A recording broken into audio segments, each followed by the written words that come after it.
Hello everyone, welcome back to the channel and this new tutorial on multilingual NLP. So first of all, I missed to mention this instead of using just this single model, you could use other models as well. So there are many options available either on Subword website or you can visit also the Hugging Face.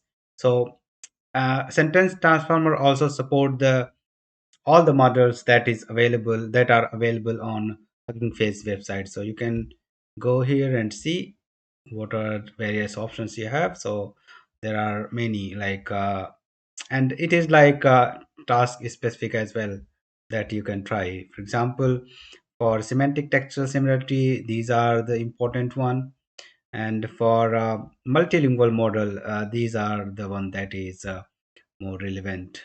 Also, we can see the Hugging Face models as well, so you can simply use them as well. So yeah, there are many actually, so you can try any of those, so they will work as well. Okay, so let us go back to our ID, and there are two corrections in last video. So first one is in pre-processing, so instead of O, so here we need to get the ID of O, not the O itself as a default. Okay, so we can simply say label dot get. Okay, and the next correction is in our model itself, so let us go there and correct that as well. So here this is actually the log gets, this is actually the probability distribution, so let us change them as well. So it is mainly the names which we need to change. So here we need to say this is log gets and this should be the probabilities. Okay, so log gets is just before the softmax, so this is log gets in that sense. So now this is also correct. So let us remove the comments. And now let us look at the data set. So we will use this Kaggle data set, which is annotated for NER, named entity recognition. So let us go there and see. So you can see here. So you simply need to download it. So let us look at it first. So we need to look at this one, which is specific to NER. So, and even in that, we need to have just these text and the corresponding annotations. Okay, so that's what actually I did. Actually I already processed them, and then we have it here, so we will look at that as well. So this is our data set, which is simply a text and then corresponding labels. Okay, I will share the script so that you can have a look. So let us load the data instead of using the sample data. So let us do that. So we will simply use pandas read csv uh, utility and load the data. So we can simply say df is equal to pandas dot read csv, and you simply say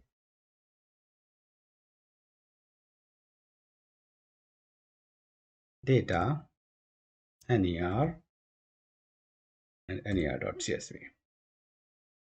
We can simply print the head, df dot head. Let's exit it. So let us run and see like how data looks like. So let's run. So it is like text and then corresponding labels. Okay, so let us convert them into the format like list of text, a list of sentences, and list of labels, as we have seen in our sample data. So let us do that. So we will simply say sentences is equal to df dot text dot to list. This will give us a list of these texts. The similar way we can say um, labels. Okay, so labels, we need to use this column name and lists. Okay, and next thing is to make sure that our data is consistent. So consistent means all the tokens correspond to a label, means we should have definitely like number of tokens or number of words same as the number of labels we have in there. So the data set we are using, we should make sure that it is correct. So we'll simply run a loop on both and check them if they are both lengthwise similar. So we can simply say filtered sentences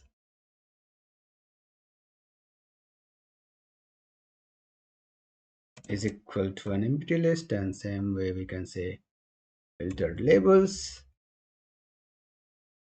and we simply loop over both sentences and labels and check if the length of both of them are same. Otherwise we discard the sample. Okay, so we can simply say for text label in, we simply zip them to create tuples and simply pass here sentences and labels, and we simply check if length of text dot split, this will split the text on white spaces, is equal to length of label dot split. If they are same, it means it is consistent, and we will simply append them with the current with the actual text. So we can simply say append text, and we can simply say labels append label. Okay, else let us print like sys dot, so let us print something like std error dot write, and simply say f ignored sample.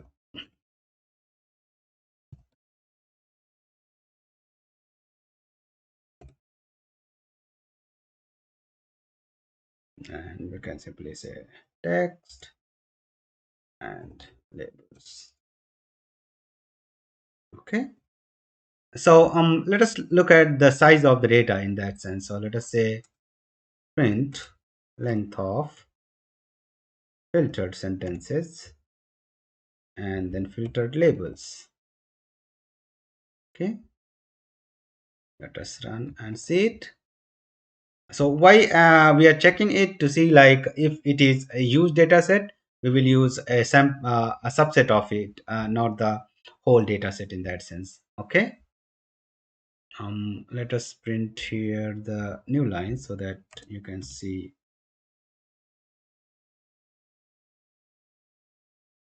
them properly. So now you see here, so these many samples are being uh, ignored. Okay, and we have like 47,946 samples. So it is like a huge data set to train on this simple machine. So let us use a sample of it. So we will simply use slicing in that sense. So let us remove it, and let us say train sentences is equal to filter sentences, and let us use, let us say 4,500 samples for training and then 500 samples for testing. Okay, so let us say train labels and use the filtered labels. Okay, and similarly let us create 500 samples for test as well. So let us say these are test sentences and these are test labels. Okay, and let us say it starts from 4,500 to 5,000, and the same goes for this as well. Okay, one more thing we need to do is So these are like simple strings. So here you can see these are simple string. They are not list like at space split. So we need to do that as well. So let us do that. So we can simply say for L in filtered labels, we simply do L dot split. So this will create us the same data that we had in our sample data. This will create a similar um, format. Okay, now the labels will be split at spaces, so it will be a list of labels in that sense. Okay, so let us use these instead of using the filtered one, or we can call it filtered in that sense, so that it will be consistent. Okay, so now we have the data prepared. Now let us use these data sets instead of using the other ones. Okay, so now it will give us labels to id. Now we can simply say is train labels, and instead of using you can say train labels, and also we can get test labels. Okay,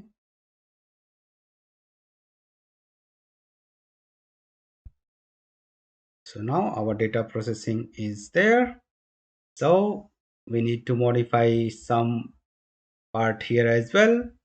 So here, when we pass it to the encode, when we pass the text and segments to the encode, and we want to convert it into tensors, it uses this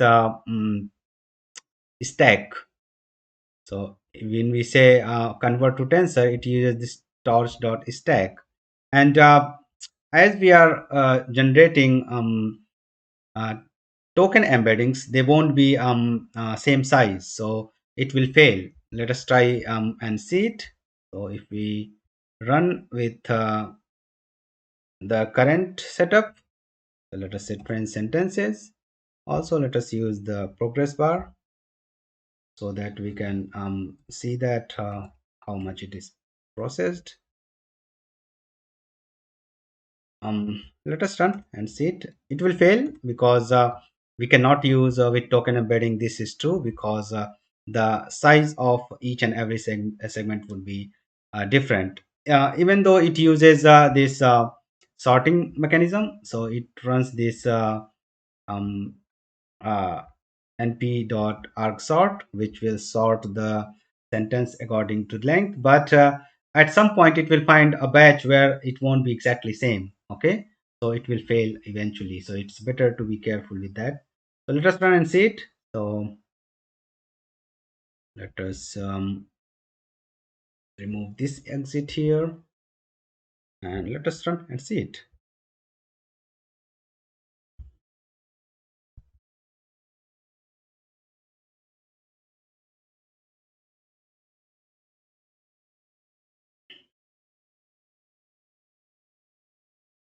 So you see it shows us like how much percentage it has already done.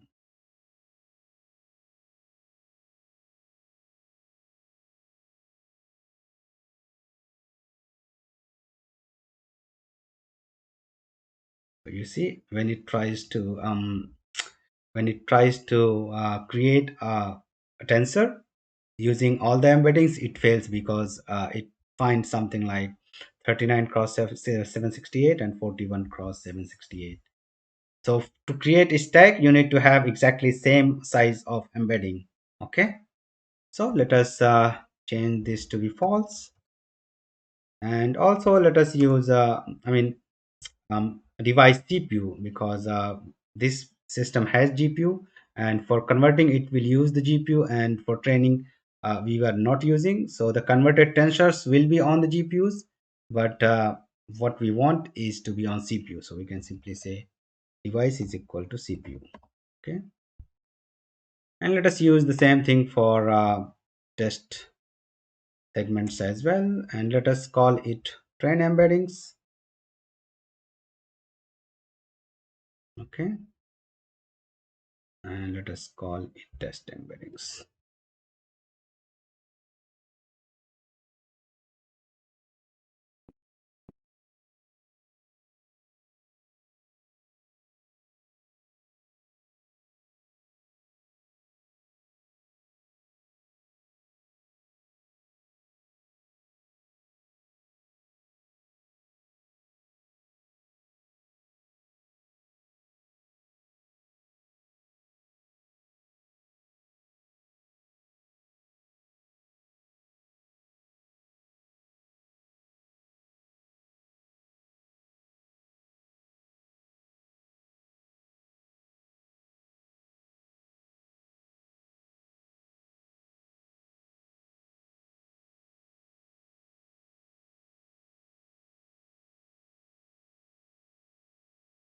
Okay, so it was successfully encoded, and let us now look at what else we need to change. So here the part where we are trying to convert subword embeddings to true word embedding, we need to create a function here because we need to call this code block for train as well as test samples. Okay, so let us do that. So let us define function subwords to word embeddings. Okay, and let us say we pass embeddings and texts. Okay, and let us add this part into this function, and let us return the sentence embeddings. Return sentence embeddings. Okay, one more thing we need to do here is, so here what we get is numpy arrays, so we need to convert them to uh, to run the remaining code properly. So let us do that as well. So we simply say all embeddings is equal to, we'll use from numpy utility that is actually used to convert numpy arrays to torch tensors. Okay, so let us do that. From numpy, we will simply say all embeddings. So this will convert this into tensor. So let us comment.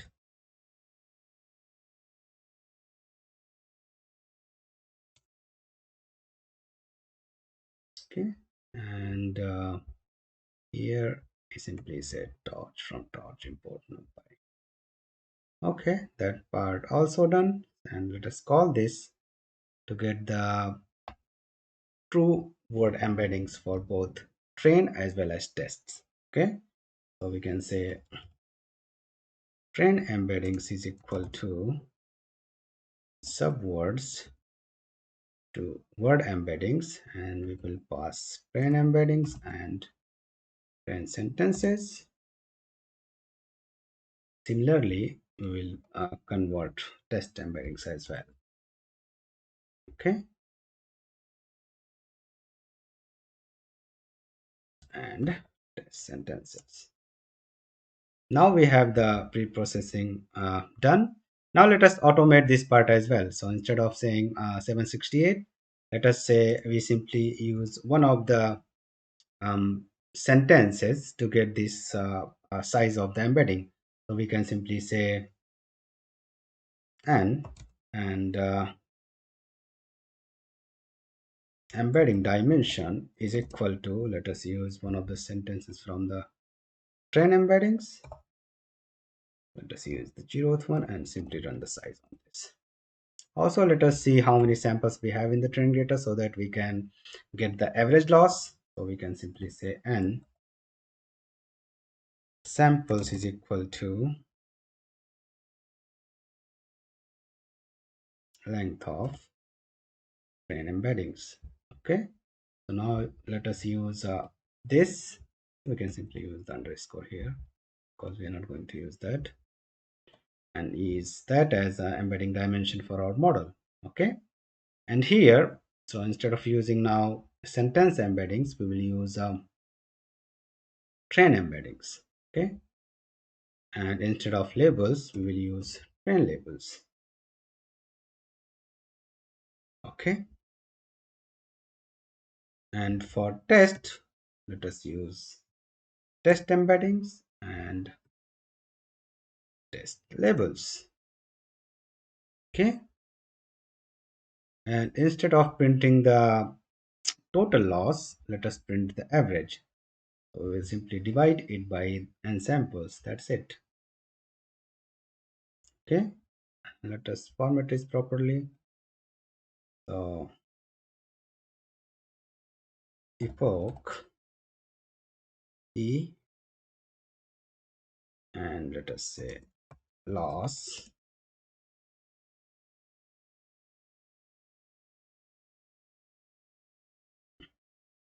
Now this will print a bit proper message. Okay, and instead of printing these predicted labels as well as labels, let us evaluate the model actually. So let us say predicted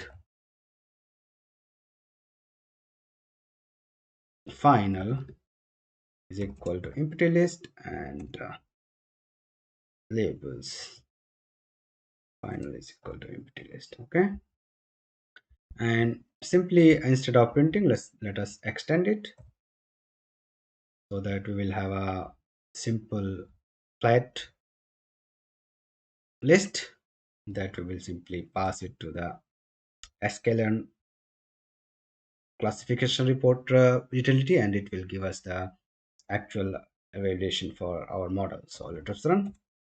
So we can simply say classification report and simply pass it the predicted finals and labels file. So instead of files, we simply use final actually. So let us rename that as well. Rename this as well.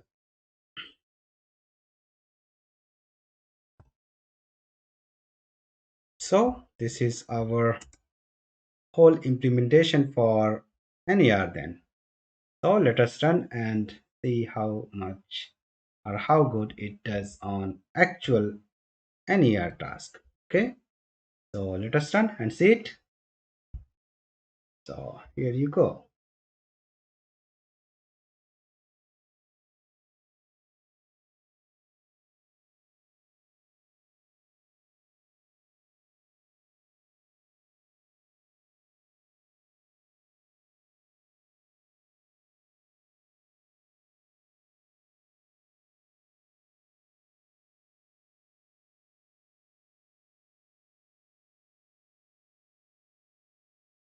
Okay, so we have the model trained and also the results we have here. So you can see like for ID 0, level 0, it is kind of quite well, which is nothing but O, which is very frequent. For others also, it works quite well in that sense, not too bad. And the main important metrics for evaluation is this weighted average. I will add a link of a blog post, a very nice blog post on various averaging techniques on F1 measure. So you can have a look at that as well. And we trained it for 10 epochs, and even with that, it works fairly well, I would say. And now let us see what improvements we can do on our code. So here in the training loop, we are running a stochastic gradient descent.